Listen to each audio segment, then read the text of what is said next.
جو اپنا دین بچانے کے لیے ایک غار میں چھپ گئے تھے اور اللہ تعالیٰ جل شانہ نے اپنے فضل سے ان کی حفاظت فرمائی۔ دقیانوس کے زمانے میں ایک مقتل تیار کیا گیا اور افسوس شہر کے اندر جو لوگ بتوں کی پرستش نہیں کرتے تھے ان کو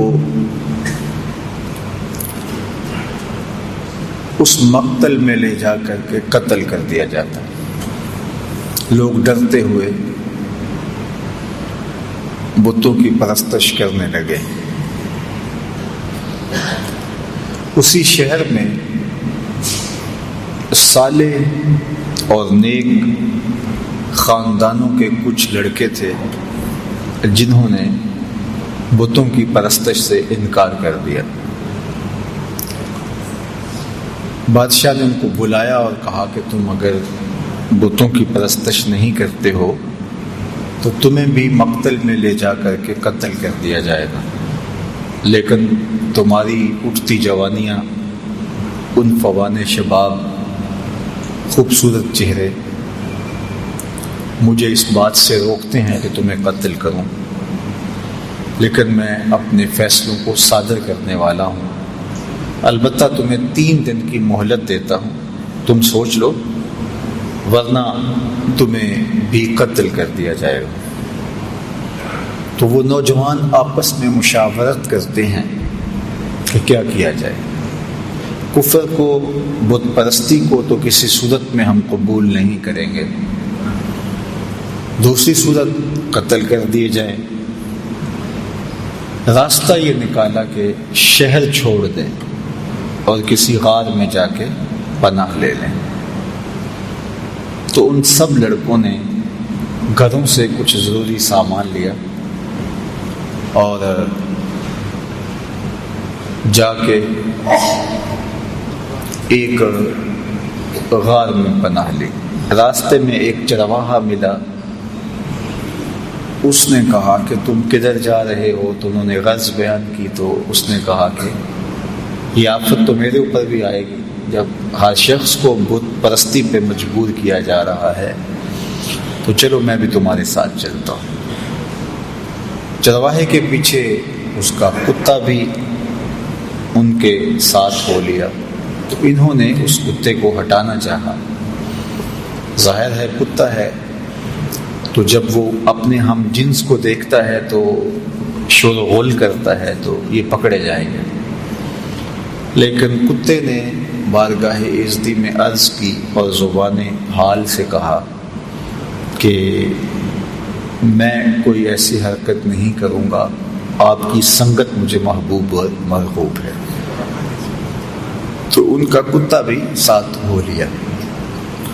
تو اللہ تعالیٰ جل شانہ نے سورہ کہف کا نام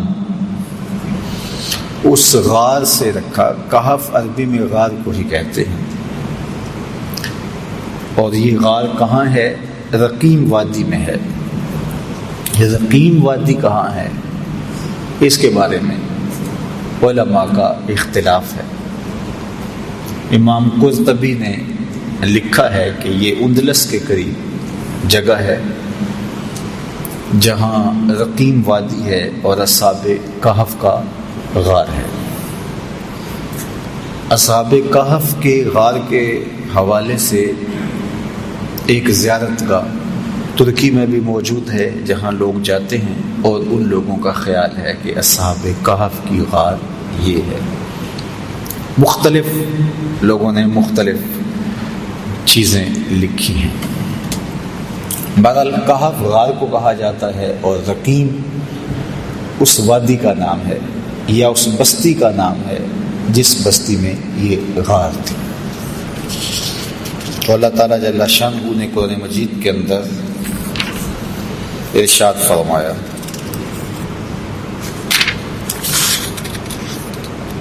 ام حسبت ان اصحاب الکہف والرقیم کانوا من آیاتنا عجبا۔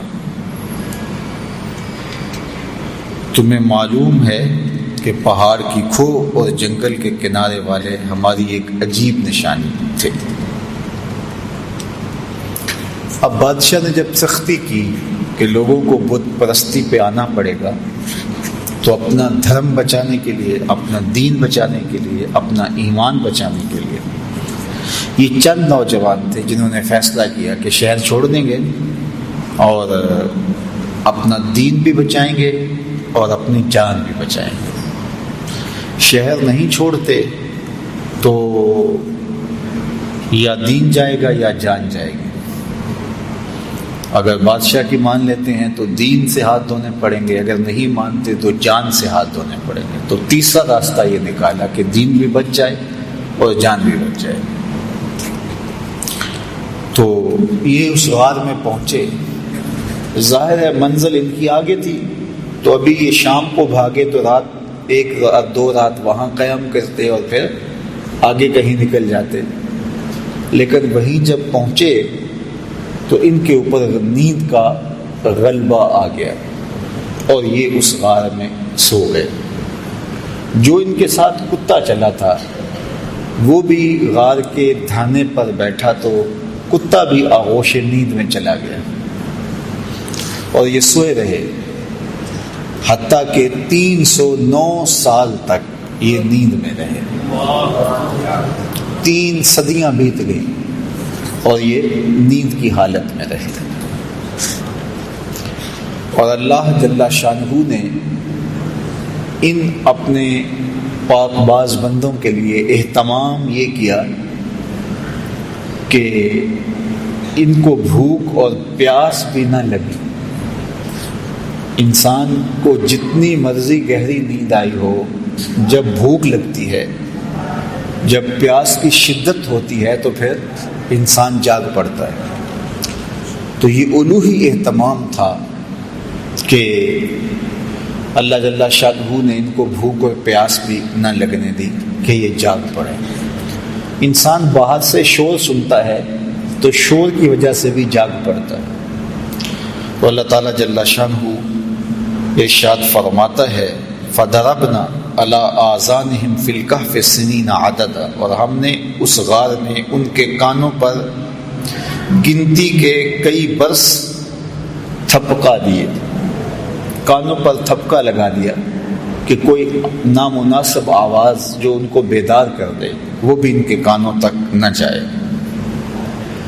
اتنا عرصہ انسان ایک کروٹ پہ پڑا رہے تو پھر عضو بدن ساکت ہو جاتا ہے، لیکن اللہ تعالیٰ قرآن مجید میں ارشاد فرمایا وَنُقَلِّبُهُمْ ذَاتَ الْيَمِينِ وَذَاتَ الشِّمَالِ، ہم ان کی کروٹیں بھی بدلتے رہے۔ یہ سوئے رہے اور ہم اپنے فضل سے، اپنے کرم سے ان کی کروٹیں بھی تبدیل ہوتی رہی۔ اللہ اکبر۔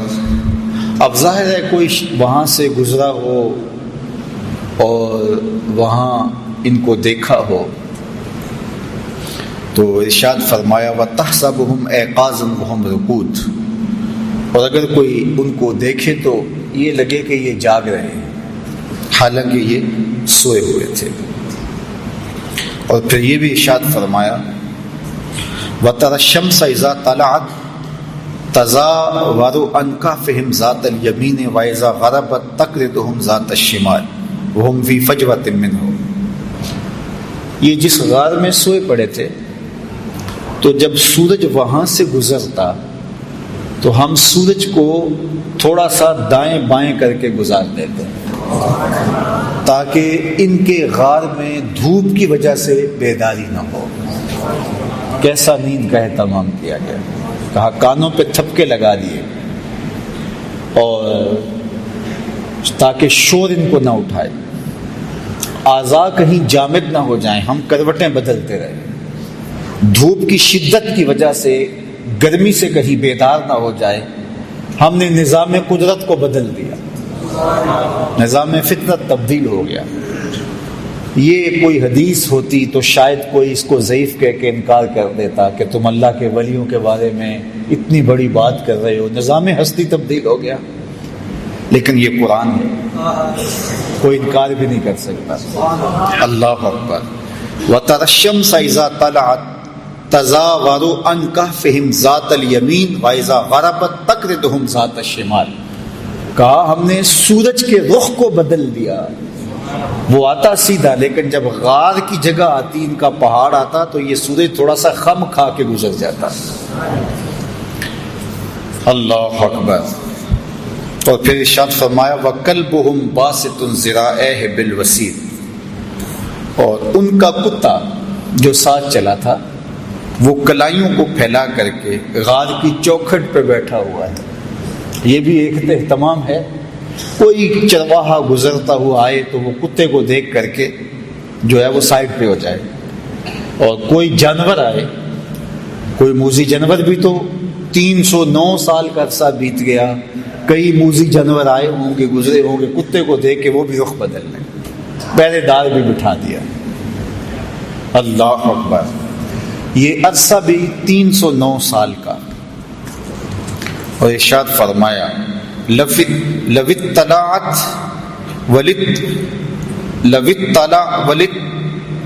عَلَيْهِمْ لَوَلَّيْتَ مِنْهُمْ فِرَارًا وَلَمُلِئْتَ مِنْهُمْ رُعْبًا۔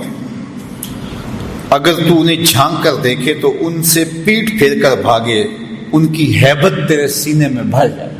ہم نے وہاں ایک خوف بھی رکھ دیا کہ کوئی اندر جھانک کر دیکھنے کی ہمت بھی نہ کر سکے۔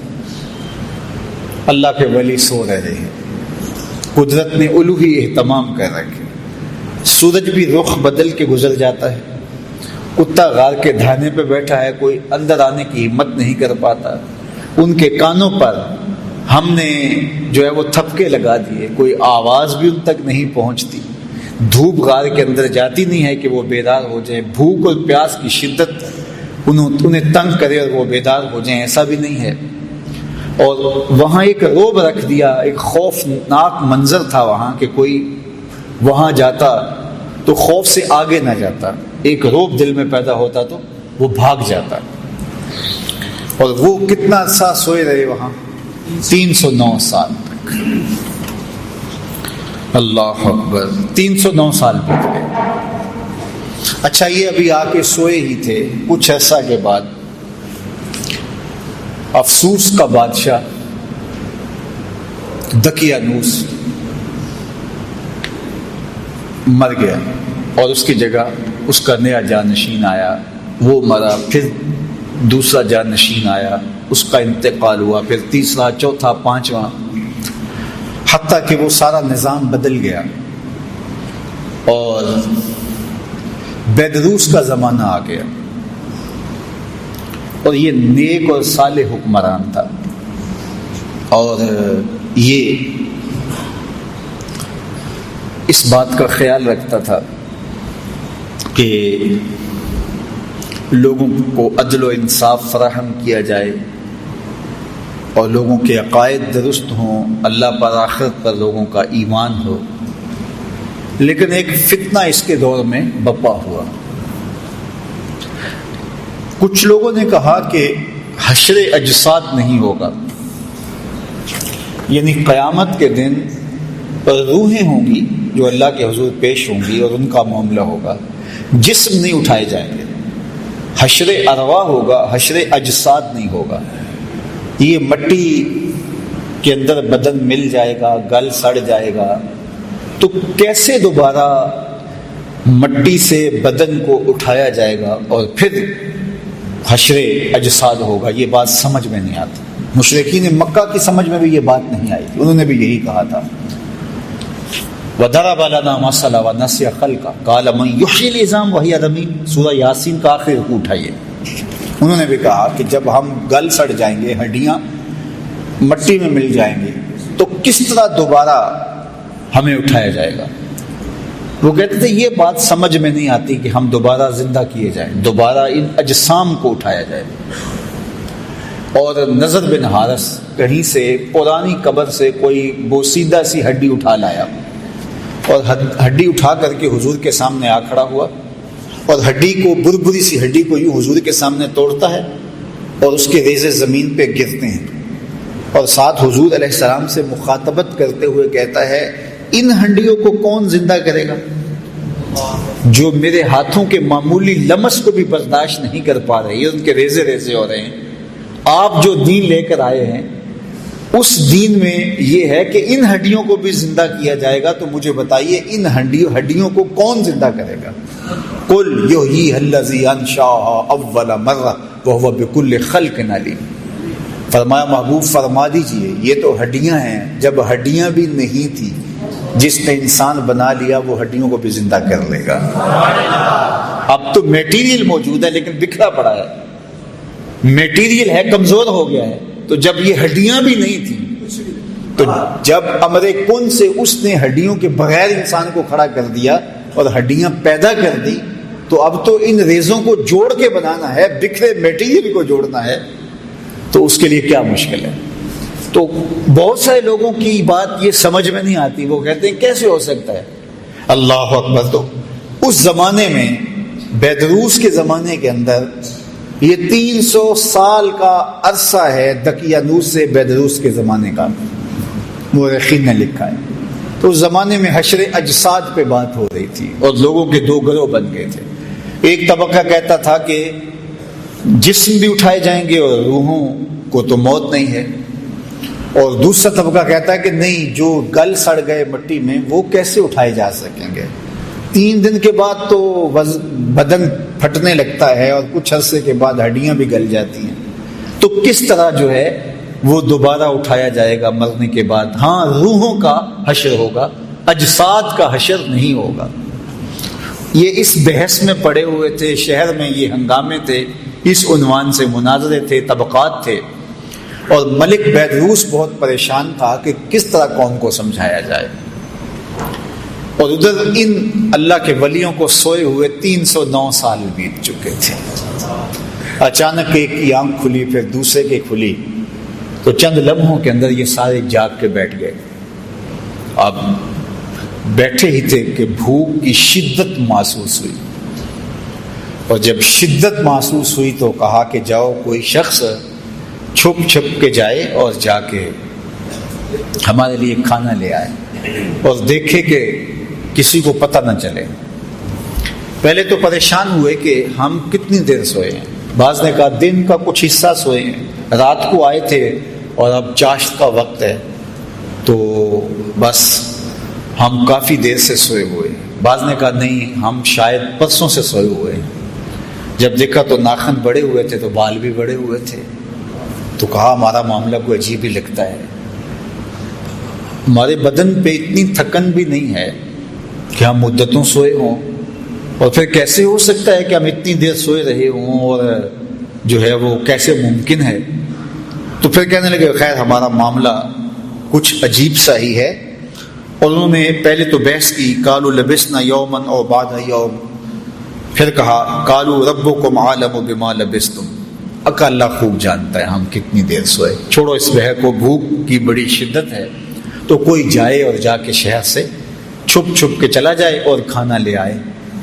تو ان میں سب سے سینئر اور بڑا جو شخص تھا اس کا نام حضرات مفسرین نے یملیخہ لکھا ہے. تو اس کو انہوں نے جو ہے وہ سونے کے سکے دیے اور کہا جاؤ تم جا کے شہر سے کوئی کھانا لے آؤ. یہ جب شہر کی جانب بڑھا تو شہر کا دروازہ, عمارات ساری بدلی بدلی دکھائی دی.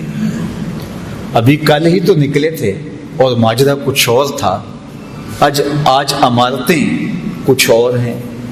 آج سے 50-60 سال پہلے کوئی شخص یہاں راہ والی روڈ سے اتر کر کے یہاں کینٹ کے اندر کسی پرانی بستی میں آیا ہو اور 60 سال 70 سال کے بعد اگر وہ دوبارہ وہاں سے اترے اور یہ عمارتیں, یہ عالی نصب سڑکیں, یہ لشکار عمارتی مارکیٹیں, یہ جگہ جگہ باغات, پھوٹتے فوارے, وہ کہے گا یہ میں کدھر آ گیا ہوں. میں 80 سال قبل آیا تھا, یہاں تو یہ بستی ہوتی تھی, یہاں قبرستان ہوتا تھا, یہاں پیپل کا درخت ہوتا تھا, یہاں برگد کا سایہ دار گھنا شجر ہوتا تھا, یہاں کنواں چلتا تھا, یہاں کھیت تھے, یہ کیا منظر ہے. تو اب اس بات کو تو 300 سال گزر گئے تھے, تو حضرت یملیخہ جب داخل ہوئے شہر میں تو شہر کا نقشہ ہی بدلا ہوا ہے، لیکن جب لوگوں کو دیکھا تو شکلیں وہی تھی، ملتی جلتی۔ خیر ایک عجیب حیرت ہے، ایک نانبائی کی دکان پہ گئے اور اس سے کھانا طلب کیا، انہوں نے کھانا دیا تو انہوں نے جب اس کو سکے دیے تو وہ حیرت زدہ ہو گیا کہ، اور غور سے دیکھا، کہا یہ تو دقیانوس کے زمانے کے سکے ہیں۔ اس کو لگا کہ اس کو کوئی پرانا خزینہ ملا ہے، پرانا کوئی خزانہ ملا ہے، اور انہوں نے کہا کہ یہ تو دقیانوس کے زمانے کے ہیں۔ تو اس نے کہا کہ یہ دقیانوس کا زمانہ نہیں ہے۔ کہا وہ تو 300 سال ہو گئے اس دنیا سے کوچ کیے ہوئے اس کو۔ تو کہا کہ یہ کیا تم بات کر رہے؟ اس نے کہا تم کیا بات کر رہے؟ تو جب جھگڑا طول پکڑتا ہے تو بازار کے لوگ جمع ہو جاتے ہیں، حتیٰ کہ کوتوال شہر بھی آ جاتا ہے اور پکڑ کے بادشاہ کے دربار میں لے جاتے ہیں کہ یہ نوجوان عجیب باتیں کر رہا ہے۔ کہتے میں یہ تم کیا بات کر رہے ہو، اس کا ذہن ٹھیک ہے، کیا ماجرا ہے؟ تو بادشاہ نے اس کو کہا کہ کیا ماجرا ہے؟ تو اس نے بتایا کہ ہم تو اپنا دین اور دھرم بچانے کے لیے شہر سے نکلے تھے، دقیانوس کا زمانہ تھا، تو اب یہاں بدلے ہوئے حالات، ہمارے پاس سکے ہیں، ابھی کل کی بات ہے۔ تو ایک وزیر نے کہا بادشاہ سلامت، دقیانوس کے زمانے میں کچھ نوجوان بھاگ گئے تھے شہر سے، اور ان کو گرفتار کرنے کے لیے دقیانوس نے کافی کوشش کی تھی لیکن نہیں ہو سکا تھا۔ پھر تختیوں پر ان کے نام لکھوا کر شاہی خزانے میں رکھ دیے تھے اور کہا تھا کہ یہ جب بھی پکڑے جائیں ان کو کڑی سزا دی جائے، تو کہیں یہ وہی نوجوان نہ ہو۔ تو وہاں سے وہ تختیاں لائی گئی اور اس کے اوپر وہی نام لکھے ہوئے تھے۔ تو حضرت یملیخہ کو بھی بات سمجھ آ گئی، ان کو بھی بات سمجھ آ گئی۔ قرآن مجید نے یہ سارا منظر نامہ بیان کیا ہے۔ اللہ اکبر۔ پھر یہ لوگ بادشاہ سمیت یملیخہ کو لے کے ان کے غار تک پہنچے، اور جب لوگوں کو آتے ہوئے دیکھا تو یہ سارے گھبرا گئے کہ ہم پکڑے گئے، کیونکہ غار کے اندر موجود باقی لوگوں کو تو پتہ نہیں تھا کہ وہاں ماجرا کیا ہوا اور ہم کتنا عرصہ سوئے رہے۔ تو جب یہ بہت مضطرب ہوئے تو حضرت یملیخہ بھاگ کر آگے چلے گئے اور جا کے ان کو ساری کہانی سنائی کہ اللہ نے ہمیں عرصہ تک سلائے رکھا۔ اور پھر یہ بادشاہ کی قیادت میں آیان سلطنت کے لوگ جا کے اصحاب کہف سے ملے، ان سے ملاقات کی اور یہ ان سے ملے، اور پھر وہ جو مسئلہ تھا حشر اجساد نہیں ہو سکتا، حشر ارواح ہوگا، تو یہ مسئلہ بھی حل ہو گیا کہ جو رب بغیر کھانے اور کھلانے اور پلانے کے 309 سال تک ان بندوں کو زندہ رکھ سکتا ہے، وہ قبروں میں سے بھی اٹھا لے گا اور جسموں کے ساتھ اٹھا لے گا۔ تو یہ ان سے ملے، اس کے بعد ان کو دوبارہ طبی موت واقع ہو گئی اور وہیں ان کو اس غار کے اندر ہی دفن کر دیا گیا اور آگے دیوار چن دی گئی۔ وہاں اللہ نے قرآن مجید میں ارشاد فرمایا کہ یہ سب وَكَذَلِكَ أَعْثَرْنَا عَلَيْهِمْ، یہ کیوں سب کچھ ہوا؟ لِيَعْلَمُوا أَنَّ وَعْدَ اللَّهِ حَقٌّ، تاکہ لوگوں کو پتہ چل جائے کہ اللہ کے وعدے سچے ہیں۔ وَأَنَّ السَّاعَةَ لَا رَيْبَ فِيهَا، اور قیامت کے قائم ہونے میں کوئی شک نہیں ہے، اجساد کا ارواح ہوگا۔ اِذْ يَتَنَازَعُونَ بَيْنَهُمْ أَمْرَهُمْ فَقَالُوا ابْنُوا عَلَيْهِمْ بُنْيَانًا۔ اللہ اکبر۔ فرمایا پھر وہ وقت بھی آیا وہاں کے لوگوں کا اختلاف ہو گیا، بعض نے کہا کہ یہاں جو ہے وہ عمارت کھڑی کر دی جائے، لیکن وہ لوگ جو غالب ہوئے انہوں نے کہا یہاں ہم مسجد بنائیں گے۔ ارشاد فرمایا قال الذین غلبوا علی امرہم لنتخذن علیہم مسجدا، کہ ہم یہاں مسجد بنا دیں گے تاکہ یہاں لوگ آ کر کے نماز پڑھیں اور پاک بندوں کی قربت کی برکتیں حاصل کریں۔ تو ان کو وہاں دفن کر کے غار کے آگے دیوار کر دی گئی اور ساتھ مسجد بنا دی گئی، اور یہ بادشاہ وقت کے حکم سے، آیان سلطنت کے مشورے سے یہ ہوا۔ اللہ اکبر۔ اب اللہ تعالیٰ قرآن مجید میں ارشاد فرماتا سیقولہم ثلاثۃ رابعہم کلبہم، بعض نے کہا 3 تھے چوتھا ان کا کتا تھا، ویقولون خمسۃ سادسہم کلبہم، بعض نے کہا 5 تھے چھٹا ان کا کتا تھا، رجما بالغیب، یہ ان کی اس طرح کی باتیں ہیں، ان کے اندازے ہیں، ان کی تک بندیاں ہیں۔ ویقولون سبعۃ وثامنہم کلبہم، بعض نے کہا کہ وہ 6 تھے اور 7واں ان کا کتا تھا، 7 تھے 8واں ان کا کتا تھا۔ قل ربی اعلم بعدتہن ما یعلمہم الا قلیل، ارشاد فرمایا کہ تمہارا رب خوب جانتا ہے، محبوب آپ فرما دو میرے رب کو خوب پتہ ہے وہ کتنے تھے، تمہارا موضوع نہیں ہے کہ ان کی تعداد کتنی تھی، تم اس میں الجھ کے نہ رہ جاؤ کہ وہ 7 تھے، وہ 5 تھے، وہ 3 تھے، چوتھا ان کا کتا تھا، چھٹا ان کا کتا تھا یا 8واں ان کا کتا تھا۔ تمہارا موضوع یہ نہیں ہے، تمہارا موضوع یہ ہے کہ مر کر دوبارہ اٹھنا ہے اور ایک ایک عمل کا حساب دینا ہے۔ بعض اوقات ہدایت حاصل کرنے کی بجائے لا یعنی ابحاث کے اندر مبتلا ہو کر کے ہدایت کو لوگ ضائع کر دیتے ہیں۔ تو کہا کہ تمہارا یہ رب خوب جانتا ہے وہ 3 تھے یا 5 تھے یا اس سے زیادہ تھے، تمہاری کیا غرض، جتنے بھی تھے تمہاری نظر اس مقصد پہ ہونی چاہیے تھی کہ انہوں نے کفر کو قبول نہ کیا اور شہر چھوڑ دیا، اور تمہاری نظر اس پہ ہونی چاہیے کہ 309 سال تک بغیر کچھ کھائے پیے وہ زندہ رہے اور اللہ نے ان کو اٹھا لیا تو تمہیں بھی حشر کے دن اٹھا لے گا۔ اس کے لیے جو ہے وہ کوئی مسئلہ نہیں ہے۔ تو اللہ جل شانہ نے اس واقعہ کو بیان کیا۔